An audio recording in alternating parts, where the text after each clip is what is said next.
Olá, professora, aqui é a Mariana e o Eduardo, e nós iremos apresentar o relatório 1 da disciplina de Laboratório de Radiação e Ondas Guiadas. Bom, a gente sabe que uma onda ela precisa de um meio para se propagar. Então, a gente pode analisar como que essas características desses meios, elas influenciam nos parâmetros da onda. Então, pensando aí em fazer essa análise, a gente pode pensar em alguns parâmetros da onda, como, por exemplo, a amplitude. A amplitude de uma onda eletromagnética, ela pode ser alterada por meios de parâmetros como a dispersão de uma onda em um meio, a absorção de uma onda por um meio, até mesmo, né, quando a gente tem aí um meio que ele é mais... Ele possui aí coeficientes, né, maiores, e eles podem causar aí a dispersão ou absorção, alterando aí a forma da onda ao longo do espaço, que vai diminuindo aí sua amplitude. Além da amplitude, a gente pode pensar também na velocidade e no comprimento de onda, que são parâmetros que estão intrinsecamente correlacionados. Pensando aí que a velocidade ela é dada pelo comprimento de onda vezes a frequência, a gente pode ter aí um meio que ele é um meio mais permissivo eletricamente, ou que tem uma permeabilidade magnética melhor, ou uma densidade maior, e vai fazer com que a velocidade de propagação da nossa onda, ela se altere nesse meio. Então, por exemplo, uma onda, ela pode viajar mais rapidamente no vácuo do que ela vai viajar na água, ou no ar, ou em um outro tipo de material. Então, como a nossa frequência ela é um parâmetro inerente ao meio, né, ali a fonte da onda, a gente tem ela como um parâmetro quase que constante. E isso faz com que uma alteração na velocidade, ela altere também os parâmetros de comprimento de onda. Então, como eu disse anteriormente, se a gente tem um meio aí que fez com que altere a velocidade, comece a propagar em um novo meio e altere a velocidade da onda, a gente está alterando também o comprimento da onda. Tendo isso em vista, a gente, como eu disse anteriormente, tem a frequência aí como um parâmetro mais fixo, né? E aí, pensando em fenômenos ondulatórios que ocorrem, a gente fez, por exemplo, o experimento, que é o experimento da reflexão, que é quando uma onda, ela está trafegando ali em um meio, e ela atinge um objeto, e esse objeto, ele reflete, retornando ali até o ponto que a gente vai chamar de ponto de observador com a mesma velocidade. Então, como que a gente fez essa simulação desse experimento aí no laboratório? A gente tinha um laser, no qual a gente aplicou esse laser no meio, que a gente vai chamar aí de água. O observador a gente pode chamar, por exemplo, que é essa folha de papel, e dá para ver que ele navegou nesse meio até o CD, que é um objeto reflexivo, e ele voltou para a folha de papel ali, né, para o observador, para o ponto onde está o observador. Mas os meios também, eles podem absorver a energia, né, que aquela onda tem. Então, por exemplo, a gente pode ter uma onda trafegando no espaço, que é mais denso, e ela vai perder energia ao longo do trajeto que ela está passando ali, e a sua amplitude vai diminuir.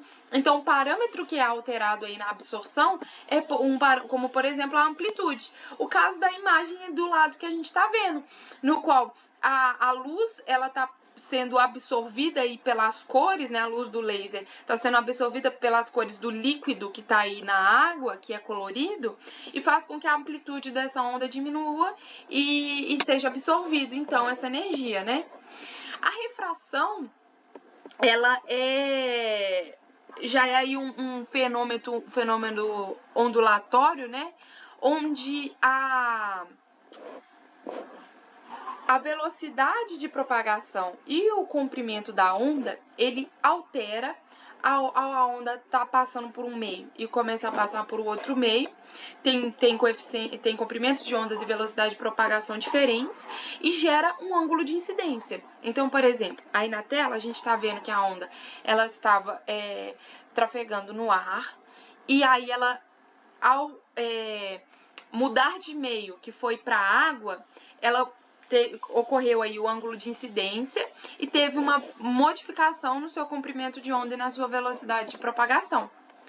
Já a dispersão, ela é um fenômeno ondulatório que ocorre em materiais, quando uma onda, ela passa, ela atinge um material que ele tem características refratárias. Então, por exemplo, o exemplo aí que tá é um prisma e ele dispersa todos os componentes de frequência. Então, a gente tem uma onda aí que ela tem um comprimento de onda de 545 nanômetros, ela atinge esse prisma e ela tem seus comprimentos, tem suas componentes de frequência aí refratadas, e são dispersadas, e aí a gente vê esse efeito no qual são divididos, todos os comprimentos de onda e a gente consegue observar todas as cores. Esse seria o efeito da dispersão. E aí isso ocorre, por exemplo, num CD, que a gente vê aquele arco-íris no CD, porque ele tem características que provocam a dispersão.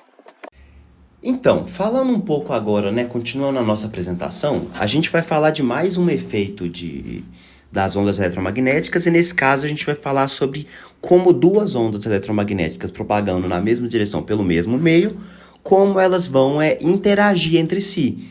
E esse efeito, ele é dado, o nome dele que a gente conhece é de interferência.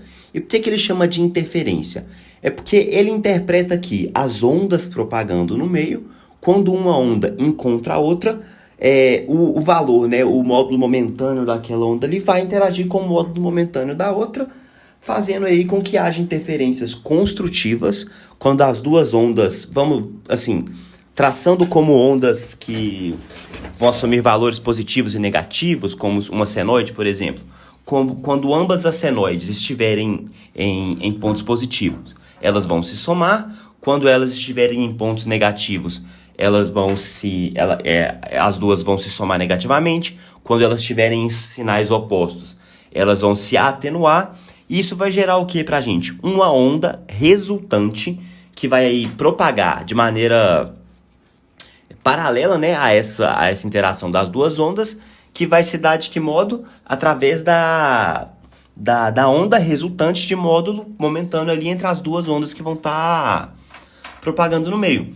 E aí essa figura que a gente tem aqui à direita mostrando é uma figura que foi simulada por nós, e aí a gente pode ver que no momento que as ondas elas seguiam um padrão, e no momento em que elas se encontram, elas passam a seguir outro padrão. Por quê? Porque esse é o padrão da resultante. O que a gente está vendo aí é que em dados momentos as ondas vão interferir uma nas outras no sentido de atenuação, fazendo com que hajam vales e vales menores, do que a onda já apresentava, e no outro caso picos maiores do que a onda já apresentava, e isso tudo de maneira resultante. Então aí a gente consegue ver mais um efeito das ondas eletromagnéticas. Um outro efeito que a gente pode analisar é o efeito da difração. E ele é atrelado ao princípio de Huygens, com perdão da pronúncia, E qual que é a ideia desse fenômeno que a onda tem, O fenômeno diz que quando a onda ela atravessa um obstáculo, ela passa por um buraco ou ela contorna um obstáculo, a onda ela vai conseguir se espalhar ainda assim. Então ela vai ter essa capacidade aí de contornar obstáculos, de passar. E aí, onde o princípio de Huygens vai entrar neste caso? Ele vai entrar de modo que, no momento que a onda passa por um orifício, que ela contorna um obstáculo, cada frente dessa onda ela vai atuar como uma nova fonte que vai gerar mais ondas e vai propagar aquele padrão. Então vamos dar o exemplo do orifício, que é o que a gente simulou aqui na direita. O que a gente está vendo? A gente incide o laser pelo orifício, parte do laser não passa, porque a ideia é que o orifício ele seja menor do que o laser, parte vai ficar para trás, não vai passar, E aí a parte que passar pelo efeito da difração e pelo efeito de Huygens, ela vai fazer o quê? Ela vai espalhar no mesmo formato do orifício. Tanto é que, se a gente muda esse orifício para um orifício quadrado, ao invés do que a gente vê lá do outro lado ser esse efeito circular que a gente está vendo, a gente veria um efeito quadrado. Ao invés...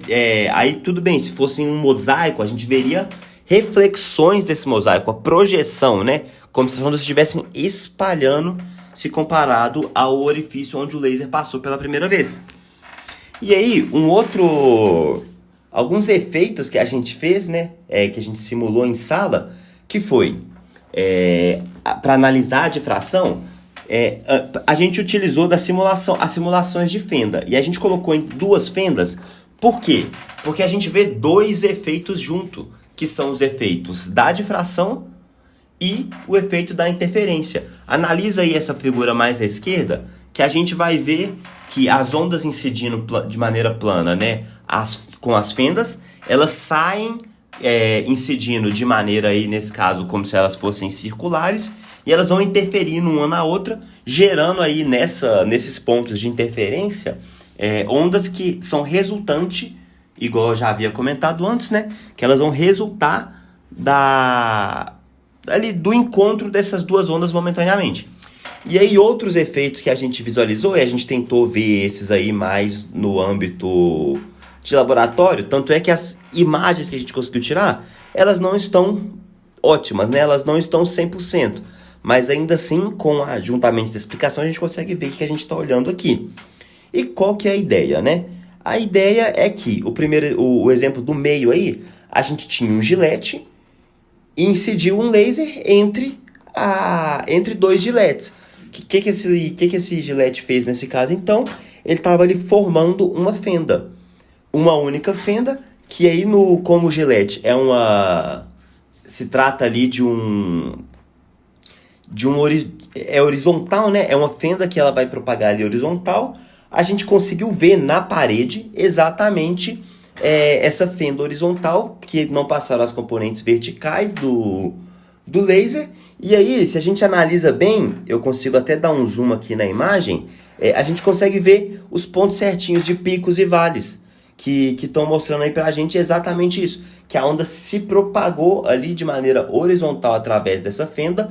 E aí um laser, que é um laser direto, se não tivesse essa fenda, a gente simplesmente miraria ele na parede e ele ficaria um ponto, porque é o laser. No momento que ele passou pela fenda, em virtude do efeito de difração, as frentes de onda elas começaram a propagar de maneira isolada, conforme explica o efeito de Huygens, e aí formou esse padrão que é de acordo com o gilete. Se a gente olhar ao lado, essa tá a pior das figuras que a gente tem, porque qual que era a ideia? A gente incidiu o laser num fio de cabelo. E qual que é o problema disso? Quando a gente incide o laser no fio de cabelo, o fio de cabelo ele vai barrar a passagem desse laser. Só que pelo efeito da difração, é esperado que a onda eletromagnética ela contorne esse fio de cabelo. E como o fio de cabelo estava posicionado verticalmente, o que a gente ia ver? A gente ia ver o laser contornando horizontalmente o fio de cabelo. E o que ele ia trazer nesse caso? Cada onda que contornou ia atuar como uma nova frente de onda pelo efeito de Huygens, e a gente ia ver ali na parede um efeito semelhante até ao do gilete, que seria como se ela estivesse passando por uma fenda horizontal. Mas aí o que a gente veria seria isso, vales e picos dessa onda, que ela foi gerada pelo contorno da onda eletromagnética do laser, passando pelo fio, onde o fio barrou um pedaço e parte contornou, e com isso a gente conseguiria ver o funcionamento aí perfeito de mais esses efeitos. E por fim, a última coisa que a gente fez em prática foi o experimento de Hertz. E qual que era a ideia do experimento de Hertz, né? O Hertz, lá no passado, ele queria provar que, ao a gente induzir um sinal em uma antena, esse sinal ele propagaria por um meio, que nesse caso seria o ar, ele seria capaz de ser recebido por outra antena e a gente conseguiria analisar esse resultado. E foi isso que a gente fez em laboratório. Se a gente analisa essa imagem, a nossa montagem consistiu no quê, né? Em um acendedor de fogão, que ele geraria uma diferença de potencial ali com frequência alta, que ia ser capaz de gerar uma onda eletromagnética nessa antena que foi gerada, e à frente a gente colocou uma outra antena numa distância curta, de modo que a gente ia gerar uma diferença de potencial, que ia gerar uma excitação, que ia fazer uma onda eletromagnética propagar aí, né, nessa antena. Essa onda eletromagnética ia propagar no ar, ia ser absorvida pela outra antena, e a partir disso a gente ia conseguir ver do outro lado esse resultado que foi inerente, né? Que ele não foi gerado deste lado, ele foi gerado do outro, só que foi capaz de ser visualizado através do efeito da onda eletromagnética viajando. E aí, nessa figura do osciloscópio, a gente consegue ver exatamente isso. Que a gente tem esse sinal de amplitude maior, que ele foi gerado...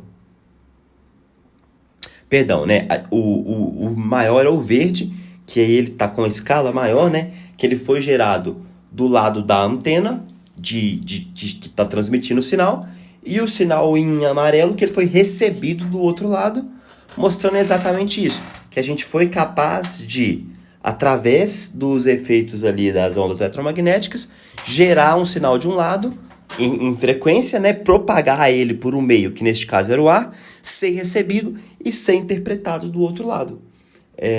Então, acho que com isso a gente conclui essa nossa primeira apresentação referente a ondas eletromagnéticas.